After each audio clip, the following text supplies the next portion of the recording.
안녕하십니까. 미주알 코주알의 홍성구 기자입니다. 저희가 계속해서 AGM 인스티튜트 리차드 명 대표님을 모시고 재정보조에 대한 이야기를 시리즈로 좀 나누고 있는데요. 오늘도 리차드 명 대표님 여기 스튜디오에 나와 계십니다. 안녕하십니까. 안녕하세요. 네.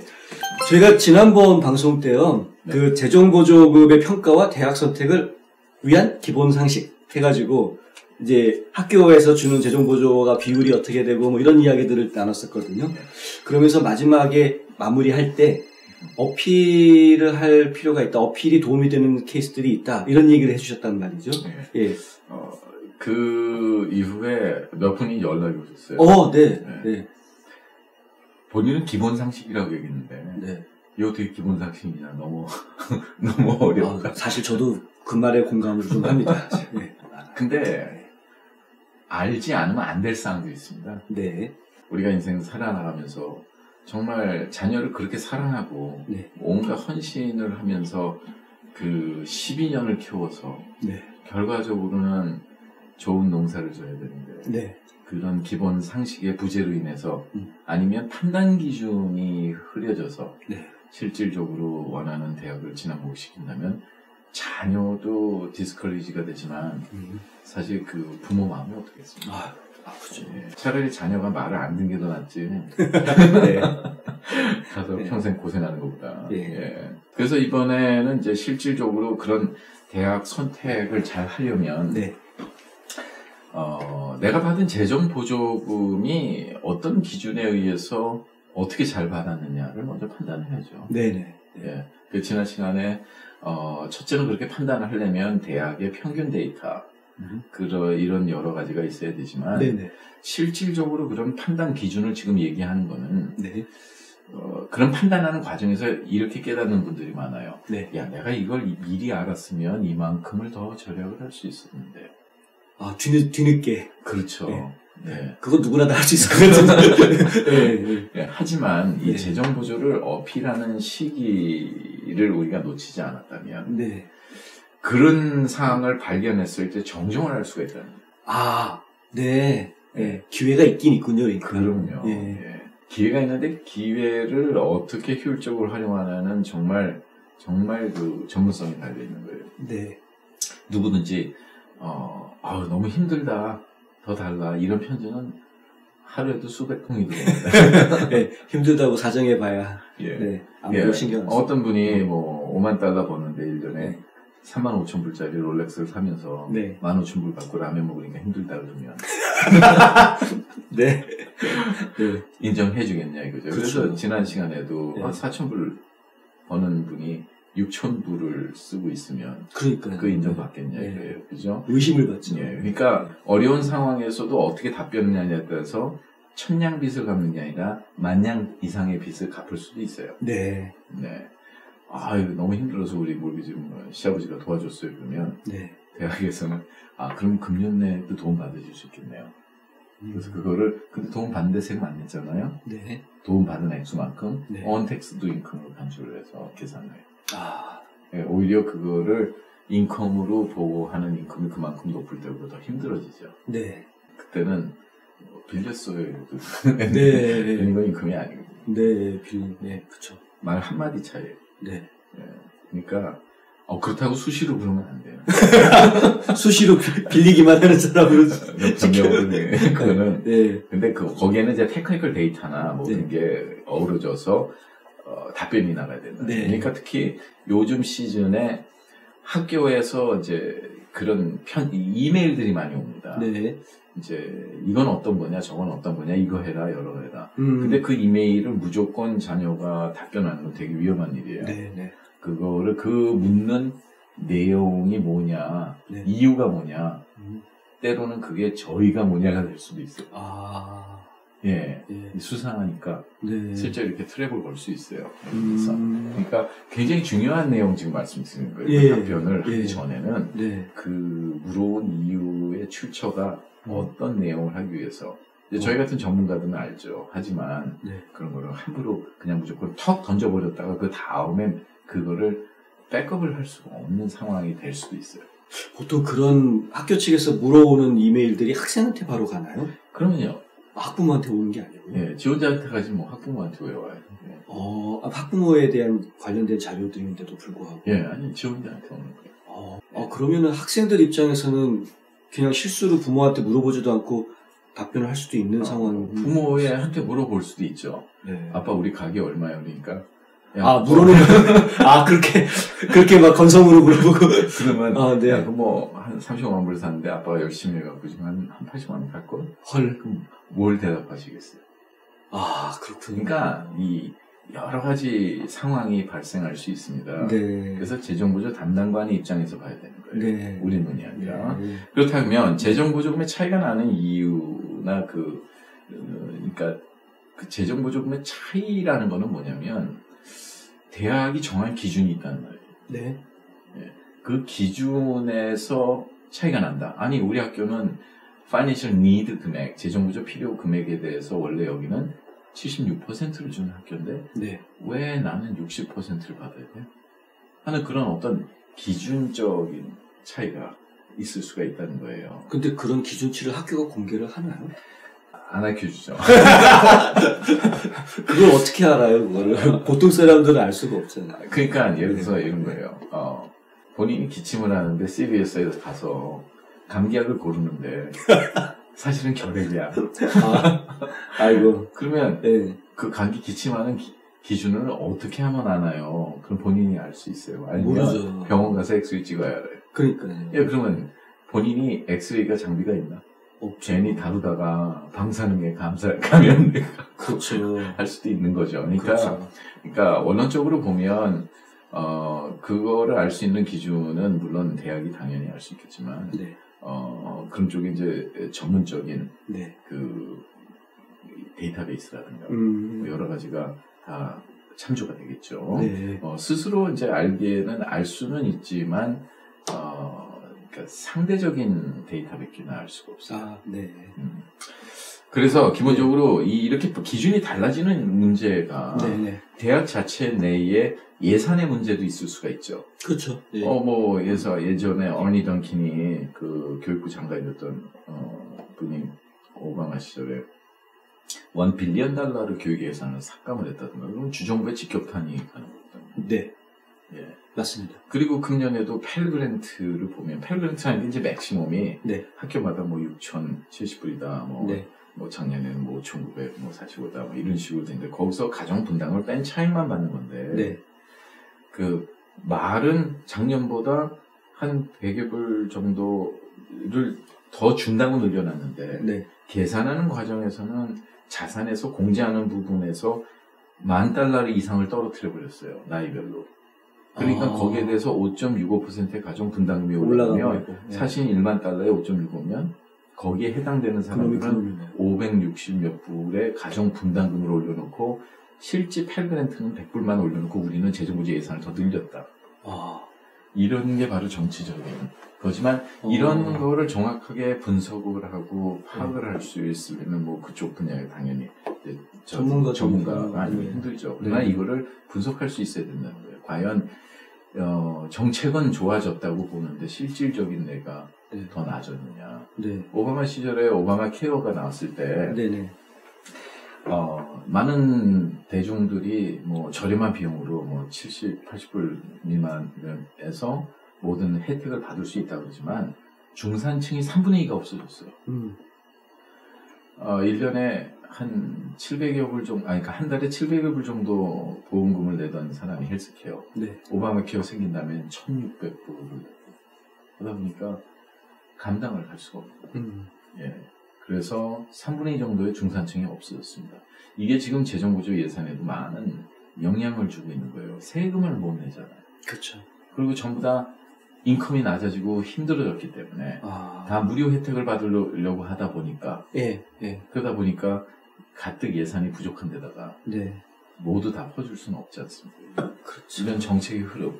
그렇기 때문에 실질적인 세금을 대부분 혜택받는다고 느린다고 그랬지만 그런 이제 세금을 좀 내던 사람이 더 내게 지금 생기는 그런 형극이 된 거예요. 네.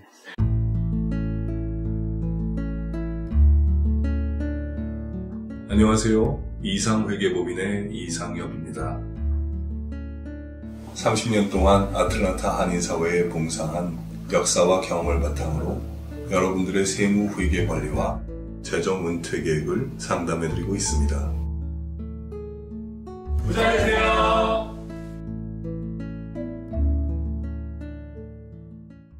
그리고 이제 예산이 항상 그 전년도에 나갔던 지출을 가지고 그 다음 연도 예산을 잡지 않습니까? 네네. 예, 그런데 학생들이 이제 1학년 때 2학년을 올라가면서 등록할 수 있는 리텐션 레이시라고 그러죠. 네. 와 2학년에서 3학년을 또 올라갈 때 등록하는 리텐션 레이시 있단 말이에요. 네. 그게 변동이 생긴 경우가 있습니다. 그렇겠죠. 그렇죠? 네. 그러면 예산에서 실질은 리텐션이 예를 들어서 뭐 72%였는데 네. 그 다음 연도도 72%로 생각을 했는데 80%가 됐다. 그러면 8%에 해당하는 학생들한테 재정 예산을 더 쪼개줘야 되니까 학교는 여러 가지 아이디어를 낼 수가 있겠죠. 네. 좋은 아이디어를 낼까 나쁜 아이디어를 낼까. 당연히 나쁜 아이디어가 나오겠죠. 네. 줄여야 되는데 보조금을. 네. 그리고 경기의 변동도 작용이 됩니다. 우리가 대학에서 장학금이나 이런 그 스쿨 인다모 펀드라고 그러죠. 재정부적 기금을 관리를 하는 트러스트가 있는데 그게 스쿨 인다모 펀드예요. 발전기금 같은 거. 네. 거기 트러스티가 이거를 대부분을 부동산 쪽이 잘 된다고 해서 그쪽에다가 투자를 다 해놨는데 옛날에 버블 경제에 폭삭했잖아요. 그게 뉴욕 유니버시티에서 있었던 거예요. 갑자기 87%, 88% 주던 학교가 67% 떨어진 거예요. 네. 그거는 트러스티가 잘못해서 이 레이럴 리턴이 나오는 게 적어지고 이런 예상치 않은 일들이 많이 나고 가끔 가다가 김정은이가 단추 한번 누르면 또 마켓이 그런 거로 인해서 그 다음 연도에 재정부조 예산에 변동이 생기면 대학에서는 어떻게든 준비를 해야 되잖아요. 제가 뉴욕에 있는 요리 학교라고 얘기는 안 하겠지만 한 3년 전에 같은 수입인데 이 학교는 평균 40%를 줬어요, 재정보조를. 예, 원래 좀 짜요. 요리학교, 예술학교. 전문학교들은 그렇죠. 예, 좀 짭니다. 그러면 가정분담금에서 요걸 이제 그만큼 빼고 나머지에서 40% 정도를 재정보조 해줬는데 그 다음 연도에 갑자기 가정분담이 2배로 뛰어버렸어요. 그러니까 200%. 그러면 재정부 대상 금액이 줄어들었죠. 많이 줄죠. 예, 줄었는데 거기에 대해서 80%를 준다는 거예요. 그러면 여기 40%가 액수가 많습니까? 여기 80%가 액수가 많습니까? 이쪽 40%가 더 많죠. 그런데 학교에서는 우리는 재정부조 80% 준다 그러고 한 겁니다. 이런 내용들을 부모님이 잘 몰라요.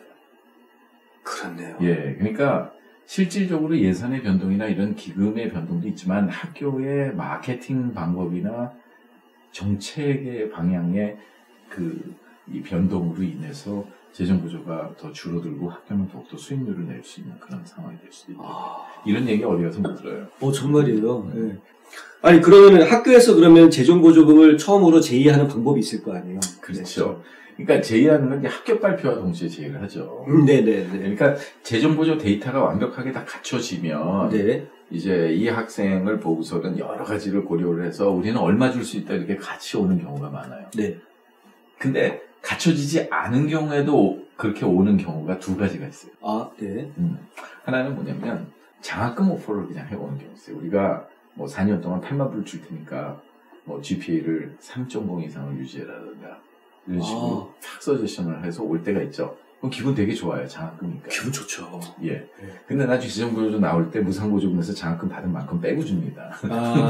그걸 안 받아도 상관없는 거예요, 사실. 전액 장학금 아니면 한번 의심해 봐야 되는 거군요. 보너스 원. 그런데 그 장학금을 오퍼해 오는 경우에 대부분이 정말 학생이 정말 우수해서 하는 경우도 있겠지만 대부분은 재정보조에 지원한 학교들이 있는데 학교들끼리 비슷비슷한 경우에 우리 학교에서 어드미션 줬으면 합격한 경우에 얘가 여기도 넣네. 그 코드를 볼 수는 있으니까. 재정보조 데이터는 합격할 때까지 못 봐요. 이게 블라인드 정책이니까. 근데 그렇게 보면서 근데 여기는 우리보다 이만큼을 더 줘. 퍼센트 학교끼리는 알아요. 그러면 그 차익만큼을 장학금을 오퍼를 해주지 않으면 이 학생이 등록 안 해주잖아요. 그죠. 절로 갈 가능성이 큰 거죠. 예, 그 학생이 나가면 그 학생보다 못한 애를 뽑아줘야 됩니다. 그렇죠. 예, 그러니까 학교 입장에서는 어차피 아직 기금을 다 쓰지 않았으니까 네. 좋은 학생이면 무조건 그렇게 오프를 해오는 경우가 있죠. 아, 일단 미끼를 막 던지는 거. 그렇죠. 예. 학교에서 그렇게 제의를 해왔을 때 네. 이제 이거를 아까 말한 대로 이렇게 미끼를 던졌는데 네. 이걸 또 바로 덥석 무는 경우들이 있어요. 일단 기분이 좋으니까요. 네. 네. 근데 예상치 1분이에요. 파이널라이즈가 안 된 겁니다. 아, 장학금 오프는 그냥 그거일 뿐이고 전체 재정 보조가 아니기 때문에. 성적 장학금을 온 거는 네. 억셉트를 하면 확실히 주는 거고요. 네. 근데 재정 보조의 오퍼가 나왔을 때 네. 그 오퍼를 일단은 정확하게 검토가 안 된 상황에서 야, 이 정도면 많이 받은 거 아니야? 이래갖고 뭐 덥석 억셉트 할 수가 대부분은 그냥 그렇게 수동적으로 행동하죠. 이렇게 준다니까 이렇게 해야지 뭐 이렇게. 그러니까 72,000 들어가는 대학에서 만약에 62,000을 받았다면 많이 받은 거잖아요. 예, 뭐 만불만 내면 되니까. 네, 네 만불만 내면 예. 돼요. 근데 실질적으로는 그 안에 구성 비율도 봐야죠. 72,000 중에서 80% 한 58,000 정도가 무상보조금이어야 되는데 네. 실질은 48,000불이 무상보조금, 나머지가 다 융자나 이런 거로 채워져서 72,000. 어떤 데는 플러스 론, 페렌 론 펀드 레지스트드, 그러니까 부모 론까지도 얹어서 100% 줬다고 하는 경우도 있어요. 그건 언제든 나중에 선택 사항이거든요. 네. 뭐 오죽하면 그렇겠어요. 돈은 없고.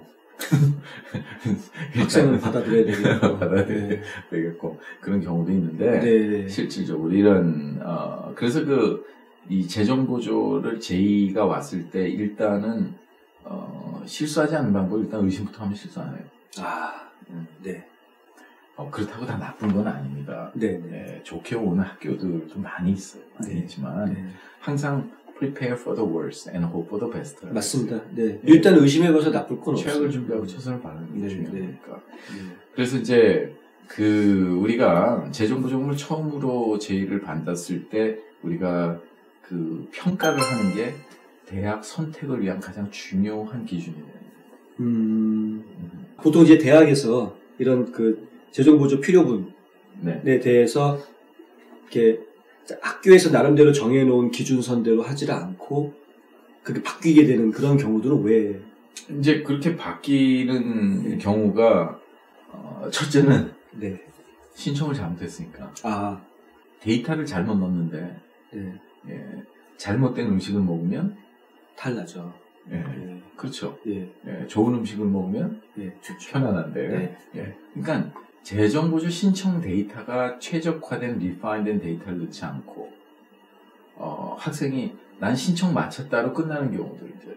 네, 그런 경우 많죠. 그리고 중간에 팔로우업을 제대로 안 해서 학교에서는 게스트메이트를 해서 넣어줘야 되는 경우들. 그런 경우들부터 예.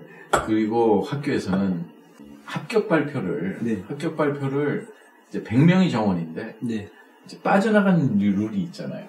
그럴 수 있죠, 충분히. 네네네. 되게 이제 졸업률이 낮은 학교들도 그런 학교들이 많이 있죠. 왜냐면 중간에 이제 다 빠져나가니까 딴 대학으로. 징검다리 학교 같은. 네네네. 그런데 이제 버스턴에 있는 이제 아이비는 아닌 그런 학교들 경우에 100명이 정원인데 빠져나가는 학교, 그러니까 유실률이라고. 예, 유실률. 그러니까 미리 계산해가지고 더 뽑는 거예요. 한 300장을 어드미션을 준 거예요. 그렇게 많이요? 많아요. 특히 주립대학들, 안정권 주립대. 그래서 우리가 UGA라든가, 안정권 주립대. 안정으로 다 넣잖아요. 그럼 조지아텍 넣고, 에모리 넣고, 뭐 NYU 넣고 다 그래서 했는데 UGA는 먼저 촥 왔는데 그런 좋은 학교니까.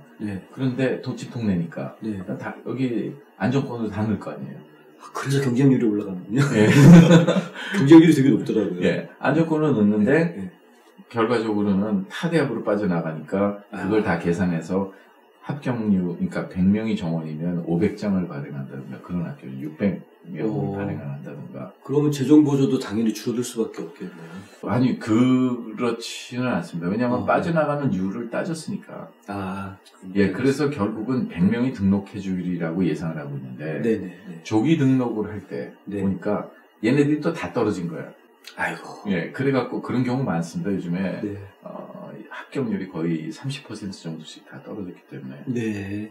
밀레니얼 베이비가 많아져서 성적 좋은 애가 너무 많다는 거예요. 성적으로는 이제 힘들다는 거죠. 네. 그렇지만 성적이 낮다고 해서 또 못하는 건 아니에요. 그러니까요. 네. 예. 네. 그러니까 우리는 이제 이해를 해요. 이제 그게 무슨 말인지. 네. 근데 100명 정원인데 조기 등록할 때 네. 5월 초순까지 해줘야 되잖아요. 네. 학교를 선택해서 디파짓을 해줘야 되잖아요. 그렇죠. 예. 근데 130명이 디파짓 했네. 네. 그럼 이제 빅 트러블. 그렇죠. 왜냐면 이 파이어 코드가 되게 중요합니다. 미국 클래스 사이즈에 10명 만약에 20명인데 21명이 등록해주면 이 클래스를 클로즈 시켜야 돼요. 왜냐면 소방 코드 때문에. 파이어 코드, 안전 코드 때문에 정원 네. 입석이 없어 입석이. 네. 그러면 어떻게 해야 돼요, 대학이? 학생을 좀 떨고 내야 되는 상황이에요. 그렇죠. 그러니까 실질적인 등록금 고지서가 발행이 되고 실지 여러 가지 하는데. 그럼 이제 거기에 두 가지 초이스가 있어요. 어떤 학생은 다 떨어지고 보기만 된 거야. 네. 예, 간신히. 네. 근데 학교에서는 간신히 된 애는 제일 먼저 쳐내는 대상이 될 수가 있겠죠. 그럴까 안 그럴까요? 네, 그렇죠. 일반이면 좋은 학생을 남겨야 되니까. 그렇죠. 예. 그리고 두 번째는 뭐냐면, 학생이 실수를 하는 경우도 있지만, 네. 여러 가지 기본적으로 재정 보조에 마감일을 넘긴 경우 있잖아요. 우선 마감일이 있어요, 대학에. 우선 마감일을 넘겼을 때, 진짜 얘 꼭 등록해 줬으면 좋겠다. 네. 그러면 안 쳐요. 하지만, 얘는 좀, 요번에는 안 했으면 좋겠는데. 네. 그랬는데 이렇게 보니까 마감일을 넘겼네? 네. 몰랄라. 그러면, 네. 우리 학교에서 무상보조금을 $30,000를 나가야 되는데, 그걸 싹 빼버리고, 학교권 뺄 수 있죠. 우선 마감일, 학교의 마감일을 넘겼으니까. 네. 예, 그래서 이거는 널 줄 수가 없다, 이거는. 네. 예, 그래도 등록하려면 해라. 네. 몇만 달러 넣고, 그러면 2학년 올라갈 때 재등록해주지 않는 유실률이 있잖아요. 또. 네. 그럼 거기에 얘는 포함이 돼서 그냥 묻어가는 건데, 재정부를 또 덜 줄 수도 있으니까. 이런 게 사업적인 마인드로 생각을 하면 그렇다는 거죠. 교육기관이 그렇게 해가지고 되겠어요? 아니요, 교육기관 다 좋아요. 네. 가르치는 기관이지만, 네. 운영하는 관점은 다르다. 그렇죠. 네. 학비 때문에 원하는 대학을 포기하신다고요? 장학금이나 학자금 재정 보조를 자녀에게 모두 맡기셨다고요? 아니요, 그러시면 안 되죠. 명쾌하고 유익한 정보를 드리는 리차드 명 AGM 대표가 속 시원하게 도와드립니다. AGM은 미국 2,900여 개 대학의 재정 보조 관련 데이터베이스를 기초한 실시간 분석 시스템과 자체 개발한 고객 관리 시스템을 활용하여 대학 학자금 부담을 덜어드립니다. 지금 전화하셔서 상담 받으세요. 877-212-0011 877-212-0011 그러면 그렇게 잘못됐을 때 네. 어떻게 해야 될까요? 그 잘못되면은 진짜 어떻게 해야 돼요? 근데 잘못된 거를 평가하는 방법이 있잖아요. 평가하는 거. 뭐가 잘못됐는지를 평가하는 예, 평가하는 거는 지난 시간에 말씀드렸지만 대학마다 예를 들어서 주는 재정 보조의 퍼센테이지 레이시 있는데 네. 평가에서 어필하는 과정에 우리는 니드 블라인드 정책을 쓴 거 아니에요, 그죠? 네네. 그리고 니드 베이스드 파이낸셜 에이드. 예. 그러면 내가 파이낸셜 니드에 따른 차별을 받지 말아야 되는 거예요. 그렇죠. 파이낸셜 디스크리미네이션이 있을 수도 있고. 그렇죠. 예. 함부로 쓰는 말은 아닙니다. 네네. 입증된 데이터에 의해서 아규를 할 수 있는 포인트는 되지만 네네. 무조건 그렇게 됐다고 얘기는 할 수는 없죠. 네. 그러니까 제일 중요한 거는 어필을 할 때 평가하는 방법에 제일 먼저 자신의 엑스레이를 찍어봐야 돼요. 내가 제대로 한 건가. 그렇죠. 예. 그 안에서 잘못됐으면 잘못 줄 수밖에 없는 거니까. 그렇죠. 예. 그러니까 그 안에 들어가서 잘못됐다면 그걸 먼저 정정을 해요. 네. 정정도 이제 한계가 있겠죠. 예. 그때 CSS 프로파일 같은 경우는 고치기 어렵다고. 그건 고치기 어려운데 고치려면 네.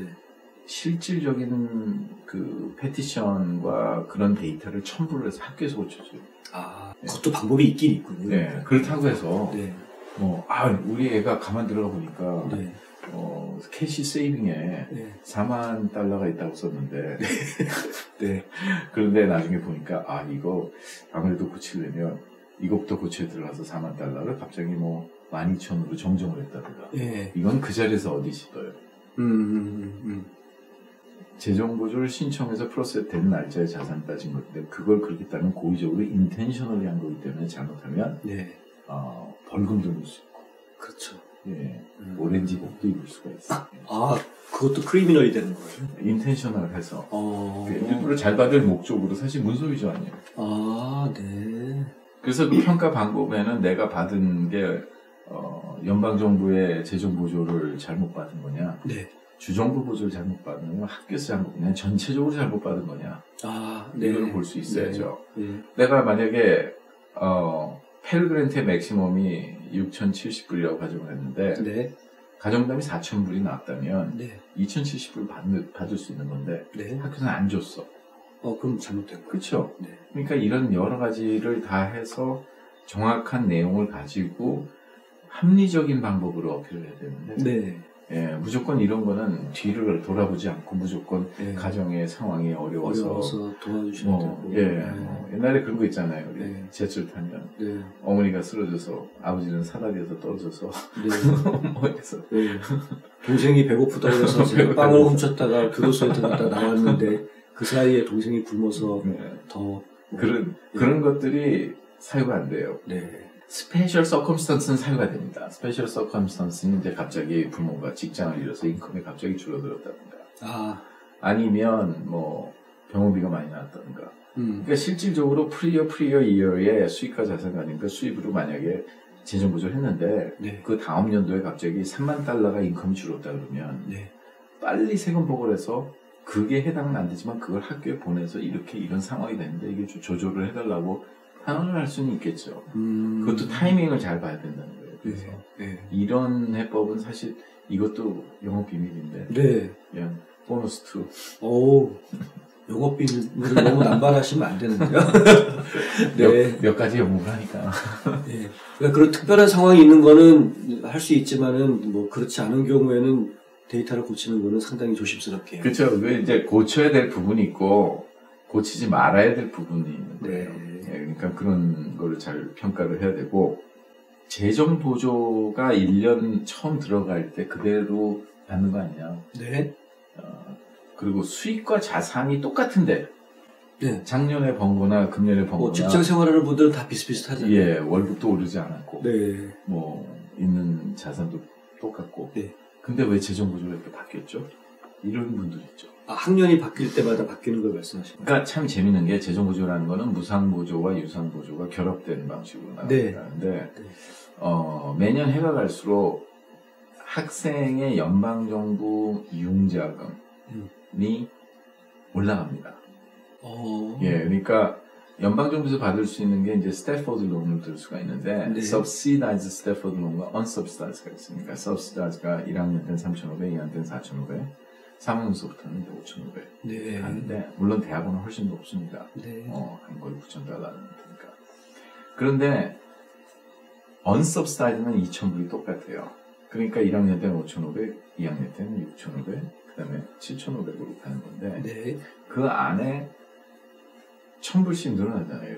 그래서. 그럼 무상보조를 1,000불씩 줄일 수 있는 거예요. 글쎄요. 학교에서 그렇게 요구를 하더라고요. 그렇게 차라리 롤을 하라고. 슬슬 그 유도하는 건데 그거는 부당한 거죠. 왜냐하면 내가 받아야 될 권리와 혜택의 권리가 재정보조의 평균 퍼센트 에버리지보다 왜 못 받아야 돼요.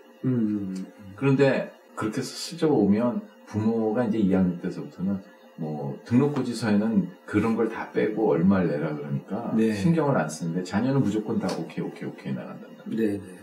그러니까 눈에 안 보이게 예를 들어서 그런 부분들이 불이익을 당하게 되는 거죠. 원래 그러면 안 되는데. 그러니까 그거를 매년 예의주시해서 검토를 해 나가면서 내 자신을 디펜스 할 수밖에 없는 거예요. 그리고 무상보조금이 똑같이 받았는데 예서 조지타운의 경우 2년 전만 해도 무상보조금이 차지하는 비율이 대략 한 70, 23% 정도 됐었어요. 지금 83%. 많이 올라갔네요. 예. 그런데 우리 애는 하나도 변한 게 없단다. 다른 애들은 다 올라가는데, 네. 그러면 안 되죠. 10%의 변동이면, 네. 만약에 내가 무상보조금을 6만 달러를 받았다. 네. 그럼 거기에 10%는 6천 불이 차이가 나는 거예요. 네. 이런 큰 차이들이 있기 때문에, 네. 굉장히 어필 시에 주의해야 되는 부분이에요. 이게 한 번 입학했다고 그렇죠. 네, 해결되는 게 아니고. 이런 내용은 제가 아마 방송에서 처음으로 제가 말씀드린 내용 같은데 굉장히 중요한 내용. 네. 애틀란타 인터넷 매체의 선도주자 뉴스앤포스트는 오랜 경험으로 축적된 노하우와 최근 도입한 최신 장비로 동영상 제작 서비스를 해드립니다. 남기고 싶은 각종 행사와 이벤트를 녹화하고 감동까지 그대로 전달되도록 편집해드립니다. 회사 소개, 제품 안내, 서비스 홍보 등 알려야 할 내용은 간결하고 임팩트 있게 전달해드립니다. 캠페인이나 동영상 시리즈 제작도 반짝이는 아이디어로 그 품격을 높여드립니다. 믿을 수 있는 뉴스앤포스트 동영상 제작 서비스. 지금 바로 문의하세요. 기본적으로 이제 이랬을 때 근본적인 네. 그 해결 방안들을 우리가 찾아볼 수가 있겠죠. 근본적인 해결 방안. 상당히 중요한 것 네. 같은데. 항상 시작이 중요해요. 네. 네. 시작이 잘못됐는데 마지막에 정정을 하려면 네. 길을 잘못 들면 유턴하는 게 일단 가장 빠른 방법 아닌가요? 그러니까 네. 처음서부터 좋은 방향을 잡아야 되는데 네. 많은 분들이 눈이 가려 있어요. 대부분이요. 아니 뭐 이거 영어 잘하고 이렇게 읽어보면 이거 뭐 어려워. 이거 학교에서 이렇게 늘 하는 거. 네. 근데 그렇게 시작을 하는 거와 네. 이렇게 했을 때 이만큼이 나오는데 내가 요거를 이런 법이 있는데 요걸 요렇게 방식으로 해서 준비를 하면 나는 여기서 시작하는 게 아니라 그러니까 여기서 시작하는 게 아니라 오히려 한 단계 앞선 여기서부터 시작을 할 수 있다 그러면 네. 재정 구조를 훨씬 더 잘 받을 수 있겠죠. 그러니까 제가 말씀드리는 게 바로 그 문제가 터졌을 때 해결하는 것도 중요하지만 네. 문제가 나지 않도록 예방을 하는 거는 그 더욱더 중요하다는 거예요. 예. 그렇게 하려면 예. 우선순위가 바뀌어야 돼요. 네. 그리고 고정관념이 바뀌어야 됩니다. 고정관념 바꾸고 우선순위를 바꾸고. 예, 그리고 사전 설계가 굉장히 중요해요. 또 나오네요. 사전 설계 중요한 그렇죠. 근데 사전 설계보다 더 중요한 게 뭐냐면 네. 실천이에요. 네. 아무리 알면 뭐합니까? 네. 행동하지 않으면 좋은 결과를 낼 수가 없어요. 그래서 이제 뭐 결론적으로 우리가 보면 네. 우리가 문제를 풀지 않으면 문제가 우리를 지배한다는 말이에요. 명언이네요. 예, 문제에 지배당하는 인생을 살아야 되는데 근데 문제에 지배당하면 자녀가 망가지잖아요. 네. 그 한 번에 대학을 진학하는 건 한 번의 기회 아니에요. 그렇죠. 근데 배우자 만나는 것도 한 번의 기회 아니겠어요? 인생에서는 항상 두 번째 기회라는 게 있긴 있는데. 그렇죠. 예. 근데 두 번째 기회를 기다리는 것보다 첫 번째 잘하는 게 더 그렇죠. 좋죠. 그러니까 첫 번째 잘못 선택하면 안 된다. 네. 문제가 없을 수는 없습니다. 네. 우리가 살아가며 진행하는 과정에서 문제는 굉장히 다양하지만 네. 한 가지 변할 수 없는 진리는 답은 하나라는 거예요. 진짜 이 굉장히 중요한 시즌입니다. 특히 올 초순 이전까지 네. 그 많은 학부모님들께서 그 자녀들이 잘 되기를 바라는 염원이 있고 합격한 대학의 선택사항이 있지만 제일 중요한 것은 그 현재 할 수 있는 최선의 길이 뭐냐를 먼저 점검을 하고 네. 그리고 그래서 그 학교를 갔지만 꼭 들어간 학교가 졸업하라는 학교라는 법은 없으니까 네네. 제2 차선책을 준비를 해서 더욱더 다음은 인생을 도모하는 길이 가장 현명한 길이 아니겠냐. 네. 사실 오늘 결론입니다. 예. 잘 알겠습니다. 학교로부터 우리 자녀들이 합격 통지를 받게 되면은 보통 이제 재정보조 제2라는 걸 받게 되는데 학교로부터. 네. 그것들을 어떻게 우리가 평가해야 될 것인가 그런 이야기도 좀 해주셨고요. 그걸 그대로 받아들일 것이 아니라 한번 자세하게 들여다봐야 된다. 그리고 사실은 뒤에 일 터지고 난 뒤에 얘기할 게 아니라 이런 일이 벌어지기 전에 미리 사전 설계부터 해서 사전 설계한 내용을 잘 실천하고 이런 예방하는 것부터 우리가 꼼꼼히 챙겨줘야 되겠다. 이런 이제 말씀을 주셨던 것 같아요. 그쵸. 망하려면 완전히 망하는가. 최선을 다했는데, 뭐, $10,000가 들나왔다든가, 얼마나 억울합니까? 보통 이렇게, 한번 재정 보조 제의가 학교로부터 오면은 그게 다 끝났다, 더 이상 어떻게 할 게 없다라고 우리가 생각하기 쉬운데, 어필이라는 걸 할 수 있다라는 말씀을 해주셨고요. 네. 그 어필이라는 과정을 통해서 우리가 학교 측과 네고시에이션을 할 수 있는, 협상을 할 수 있는 길이 있다라는 얘기 해주셨는데, 과연 우리가 그 재정보조 제의를 실질적으로 어떻게 수용하고, 어떻게 더 많은 혜택을 이끌어내게 할지에 대한 보다 구체적인 노하우를 또 들어야 될 것 같아요. 네. 그거는 언제 다음 시간에 얘기해 주시죠. 다음 시간에, 예, 늘 와일드 카드를 나옵니다. 네. 자, 그러면 다음 시간에 또 이 명 대표님이 어떤 꿀팁을 여러분에게 제공해 줄지 기대해 보면서 이 시간 마무리하도록 하겠습니다. 말씀 감사합니다.